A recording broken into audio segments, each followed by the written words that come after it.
Hello everyone, back tuning into today's second video. We're going to have a look at whether next week to 10 days for today's second video. So it'll take us around the 12th of January, and then we'll extend out beyond that with the sort of extended GFS, which runs around a couple of weeks. Also with the ECMWF ensembles, they runs around a couple of weeks, and the CFS V2 for the next month. We're going to be looking to see whether we're going to get a tropospheric response to the stratospheric warming. So we know that over Christmas and into the new year, we have had the sudden stratospheric warming over, over Russia and Siberia. It moved into the North Pole around Christmas or just after Christmas.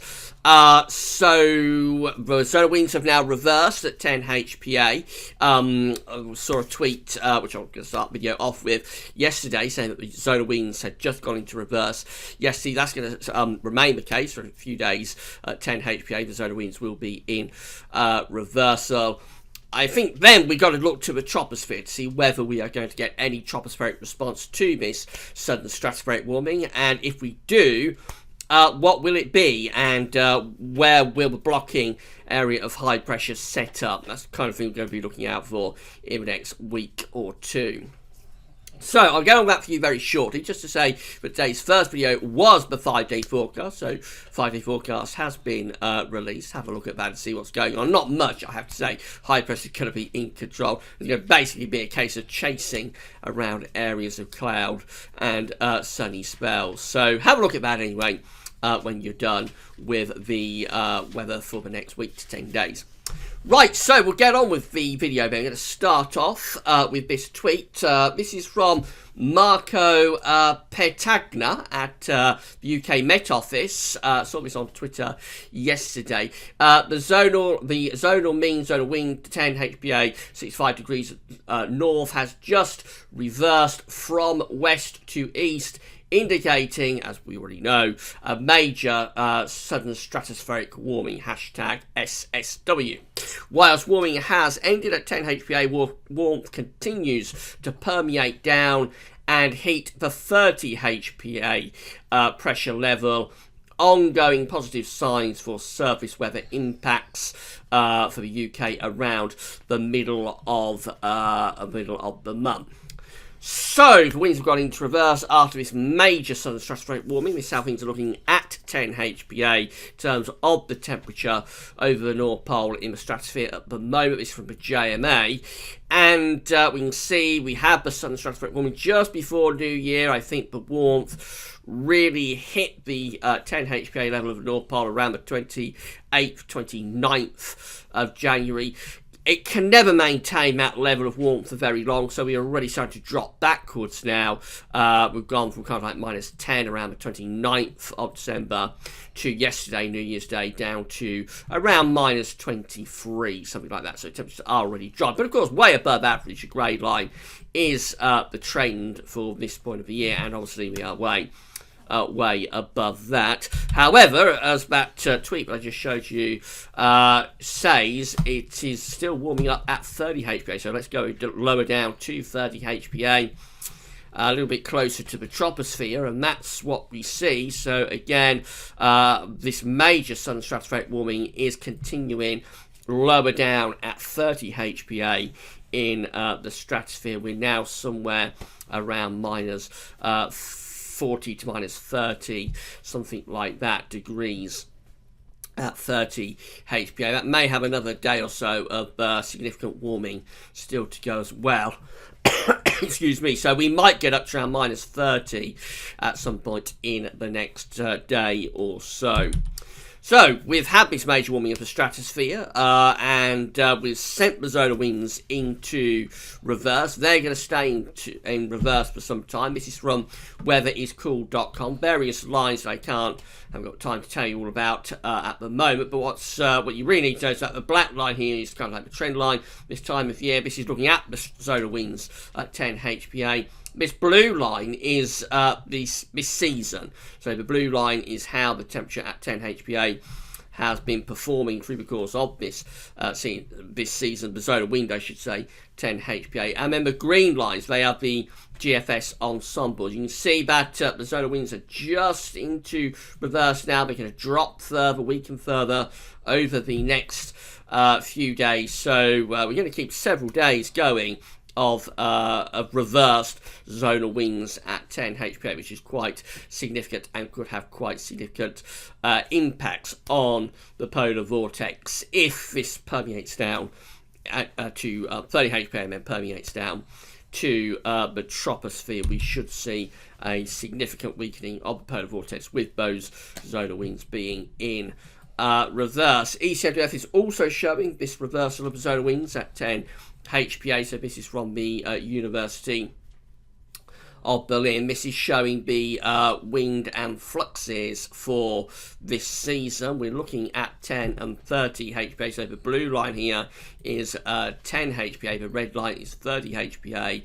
Again, we see we are in reverse now with the zonal winds, and over the next 10 days, we're going to stay negative with the zonal winds. So quite a prolonged period, actually, of reversal of the zonal winds at 10 HPA. At 30 HPA, it looks like we just about get a reversal of the zonal winds as well. Not as clear-cut as is at 10 HPA, but certainly very, very weak zonal winds at both 10 and at 30 HPA, and a reversal over several days of the zonal winds actually at 10 HPA. So it does look very significant. The only other thing is whether we get a split of the polar vortex. I think we are still focusing on around the 5th of January for a split of the polar vortex at its roots in the stratosphere, but it's not going to last all that long. So that's the one thing that we're really missing with this southern stratospheric warming is a proper sort of obliteration of the polar vortex at its roots. It doesn't look like we're going to get that.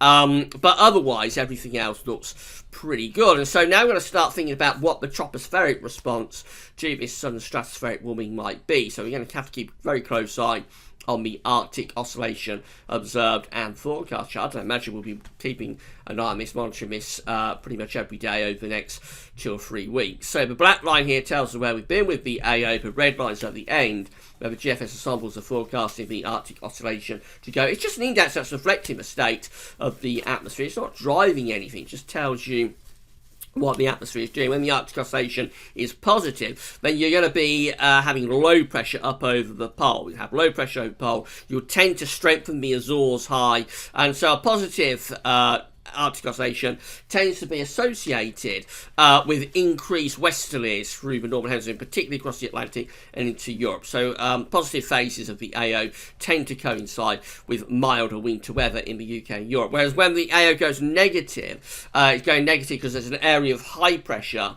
up over the pole. Remember, it's the high pressure that's forcing the index negative, not the other way round. So you'll have high pressure up over the pole where you've got a negative AO, and having blocking high pressure over the pole will be the route to push a cold air out of the pole into mid-latitudes. After we have these southern stratospheric warmings, and we get a reversal of the zonal winds, and particularly if we get a proper sustained split of the polar vortex at its roots in the stratosphere, we tend to propagate that warmth down into the troposphere and set up a bubble of high pressure, a bubble of blocking. So when we get this bubble of blocking, the Arctic oscillation will inevitably have to go into negative territory. So that's why we're going to be keeping a close eye on this chart over the next few weeks. Now, you don't necessarily have to have a southern stratospheric warming to get significant amounts of blocking. And actually, we see here, for example, in November, in the second half of November, we did have quite a pronounced negative Arctic oscillation period, actually. That was associated with an area of high pressure that formed over Scandinavia. Excuse me, and of course, for December to remember also, back in 2010, that did never have any support from the stratosphere. That was generally, there was generally quite a cold stratosphere going on during the December to remember. There was no pronounced southern stratospheric warming anyway preceding that. So you can get cold weather and significant amounts of blocking even without a southern stratospheric warming. So that's one of the sort of ideas that are around at the moment, is that you definitively need a southern stratospheric warming to get blocking, which is not the case. You can get blocking without a southern stratospheric warming. And on the other side of the coin, of course, you can get a southern stratospheric warming and never get very much blocking, never get a tropospheric response with high pressure setting up over the troposphere. So these things are not as clear cut as some people probably think they are. Anyway, back to the Arctic Oscillation. Where we are right now is just here. So we are on the slightly positive side of neutral with the AO. And the GFS ensembles are keeping us there for the next few days. Then towards the end of this weekend, start of next week, it looks like going into negative territory with the Arctic Oscillation. And then after that, there's a lot of scatter and a lot of uncertainty. But I think the general trend as we're moving into the second week of January and probably up to the middle of the month is generally to keep the AO in negative territory. Yes, there are some ensemble members that are going positive with the Arctic Oscillation in the second week and up to the middle of January. But overall, I think the Arctic Oscillation is expected to remain in quite negative territory. There are some very negative ensemble members as well with the AO. That one, of course, is crashing through the floor, but it's an outlier. But overall, it does look as though the AO for January is likely to be in quite negative territory. At the same time, we also have to keep a close eye on the NAO, of course. So the NAO is doing the same thing as the AO. It's an index that's reflecting the state of the atmosphere this time in the North Atlantic, as opposed to the Arctic. So again, the black line shows where we've been with the NAO. The red line's at the end where the GFS ensembles are forecasting NAO to go. We're actually negative with the NAO at the moment, quite substantially so. What's going to happen over the next couple of weeks is that we stay negative for a while, but then it's going to the second week of January, and interestingly up to the middle of the month, looks like the NAO is going positive at that point, which is a little bit at odds with what the AO is doing. So we've got two indexes fighting against one another here. The Arctic Oscillation looks like it's trying to show a tropospheric response to that sudden stratospheric warming and set up some high pressure blocking over pole, but at the same time the NAO is strengthening the positive NAO signal. When, of course, the NAO is positive, you're going to have low pressure around Iceland, you'll have high pressure around the Azores, and that will be a strengthening of the westerlies. So at the same time as perhaps blocking is trying to get going over pole, we may find that the Atlantic is trying to crank itself up and start to return to its default pattern, which is westerly and low pressure around Iceland, high pressure around the Azores, and generally mild. So that's going to cause problems. You're going to have the Atlantic fighting against the Arctic. That might mean that if blocking does set up, it doesn't set up in the correct position to bring anything particularly cold to the UK and to Europe. Remember, where the blocking sits is a very critical and unknown factor. So as long as one area is cold from northern blocking, another area will have to be on the mild side of that northern blocking. So it's very possible to get high pressure setting up over the pole, but the cold air is pushed down into Canada and North America at the same time. You might get cold air being pushed down into Asia, into Japan and China. So, and then of course you can get cold air pushed down into UK and Europe as well. But there are a lot of caveats associated, particularly with this sudden stratospheric warming, because we are still struggling to get a defined sort of response within the model output to this sudden stratospheric warming. So still a lot of questions about this as we go through the next few days and weeks. These are GFS ensembles. Now these are quite interesting. The red line here is the 30-year upper air temperature average. Looking at London today. So we're going to be a little bit cooler than average with the upper air temperatures in the next day or two. Then going milder than average at the end of the week into the weekend. But it's under an area of high pressure, so it won't be particularly mild on the surface. And then next week, those upper air temperatures are generally staying on the milder side of average again. Now, we have got some colder outlier members here, but there aren't all that many of them. So now what's around the middle of January, the GFS ensembles are trending quite mild in terms of the upper air temperatures. The slide in the upper air temperatures looks like it takes place just around the middle of the month, or just into the second half of the map period just there, where we do see the white line, which is the ensemble mean, beginning to dip below the 30-year temperature average. But it takes a very long time to get to that, and it is in the very extended range. And I think we have probably lost some of those cold outliers as well that we were seeing yesterday. So I did Ensembles Watch last night, and there were quite a few GFS ensemble members that were going for significant blocking, either from Greenland or from Scandinavia, through the second week of January and up to the middle of the month. I think there's fewer of those now appearing within the GFS ensembles. That's certainly how it looks on the graph anyway. So again, just a lot of questions about what the impacts of this sudden stratospheric warming are going to be from a blocking perspective. Precipitation-wise, very dry over the next few days. Then after that, gradually seeing the precipitation spikes coming back, but it's really not until the middle part of January that we might start seeing something significantly more unsettled.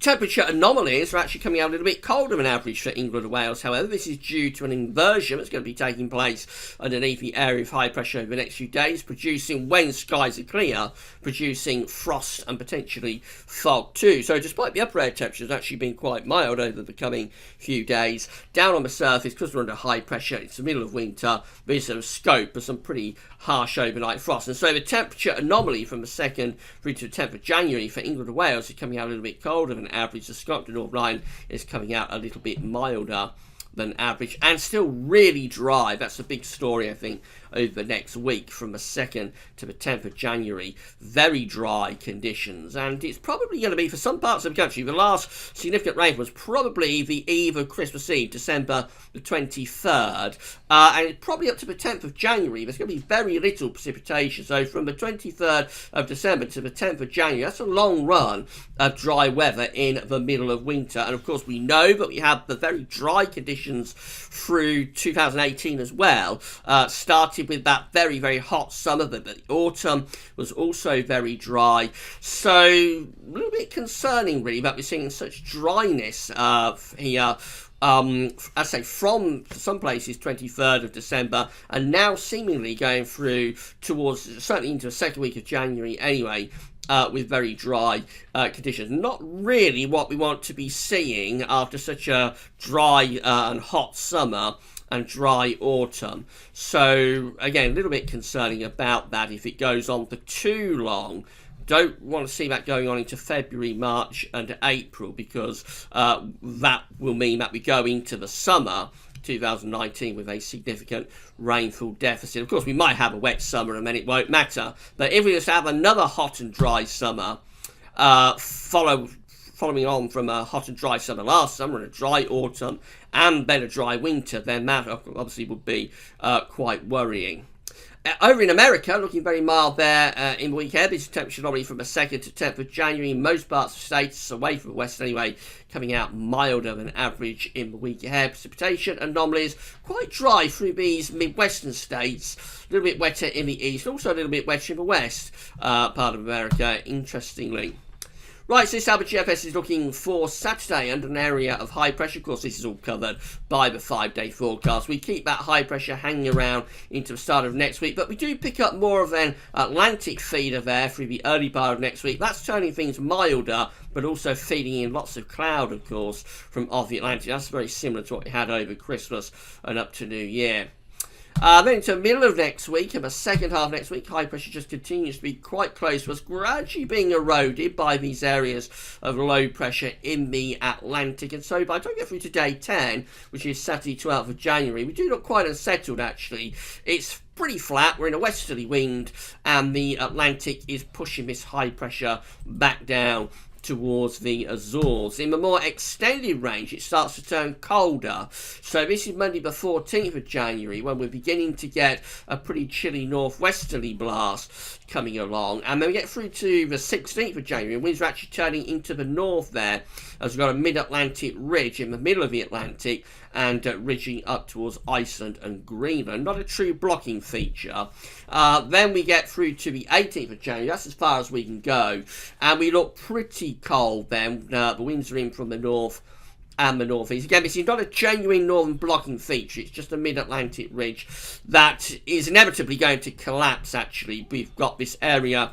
When you're in this kind of pattern, it's kind of like a Toppler sort of pattern. So you'll get a ridge, a mid-Atlantic ridge, or a ridge through the middle of the Atlantic, I suppose would be better to say. It's trying to push northwards, but you'll notice all this blue and purple up here indicating that there's no northern blocking up there to sustain this ridge. And so yes, the winds have turned into the north and northeast. It is a potent northerly and easterly wind, but we've got all of this low pressure here around the south of Greenland and Canada, there'd be a very strong jet stream there. So the jet stream is blasting across the Atlantic, coming up against this mid-Atlantic ridge. What will inevitably happen if there's no real blocking to support it across the northern latitude? What will inevitably happen is that ridge will just be flattened off. It'll topple in that sort of direction, so that's why we call it a toppler, and then we'll feed the westerlies back in after a couple of days. So that's a classic UK cold snap, if you like, lasting around 3 or 4 days, possibly up to 5 days of frost, maybe snow if you bring in those snow showers, but not a sustained cold pattern, not a locked-in cold pattern, because the jet stream will always flatten off those ridges. They'll topple over UK, cut off the northerly wind, but produce frost, quite severe frost for a night or two, but then you'll roll the Atlantic back in and you'll go back to westerly winds. That's a classic example of a UK cold snap. This is the parallel GFS run, so this is going to become the operational run of the GFS later on this year. This, again, has us under high pressure on Saturday. That high pressure continues to be dominating through the early part of next week, sitting quite close to us. We're into the second half of next week now, and notice this is rather different to what the GFS operational run is doing. We're already taking this high pressure into the middle of the Atlantic here at the end of next week. This is Friday the 11th of January, and at day 10 we have actually got much more of a mid-Atlantic ridge there, trying to move up towards Greenland, pulling down these cold northerly winds with this deep trough of low pressure that's sinking through Scandinavia. And this is very different, this parallel GFS run. So this is proper northern blocking, where you've got these yellow and green colours turning up over Greenland here, and you're moving this black line, the 552 line, which is basically depicted with jet stream. When you're moving that up to Greenland, that is a genuine northern blocking feature. So it's going to be much harder for the Atlantic, the jet stream to topple that.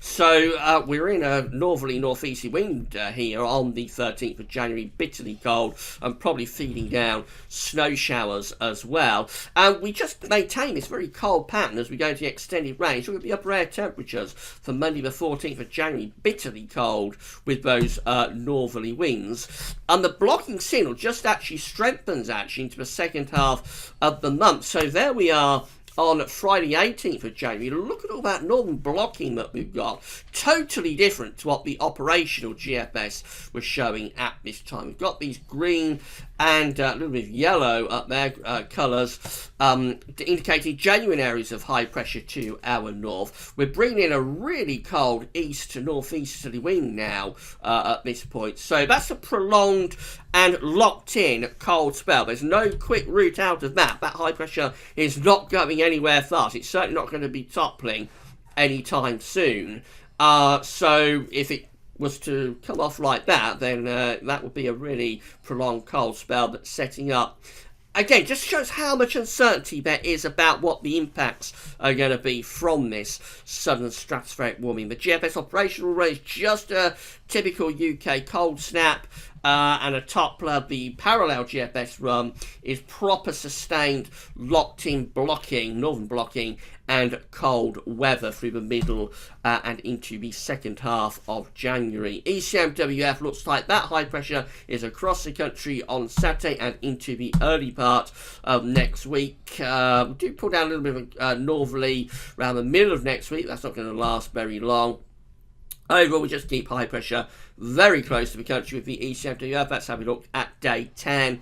So again, no real sign of northern blocking on the ECMWF at day 10. We've still got all of these blue and purple colours here up to the north. We've got low pressure out in the Atlantic, seemingly going to flatten off that ridge and return us to a westerly flow. So up to day 10, this morning's ECMWF does not show anything particularly cold. These are how the ECMWF ensembles are looking via the postage stamps at the Icelandic Met Office. So we've got 23 ensemble members at day 10, which is the 12th of January, has us under an area of high pressure.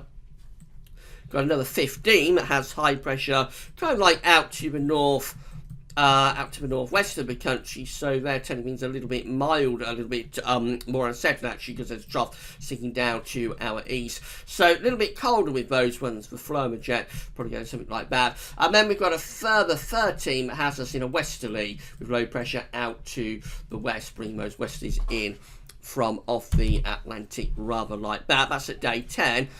2 weeks away to the 17th of January, the options within the ECM ensembles are looking like this. So we have got 13 ensemble members that have a trough of low pressure to our east. So they're bringing down a northwesterly. They're very unsettled, quite cool, but not particularly cold because there's no real blocking signal. Then there's another 11 that has low pressure out to west-northwest. These are generally quite mild, I would have thought, bringing in a westerly flow. Another 10 has low pressure to the west and through the UK, bringing the jet stream through like that. So they're generally quite mild too.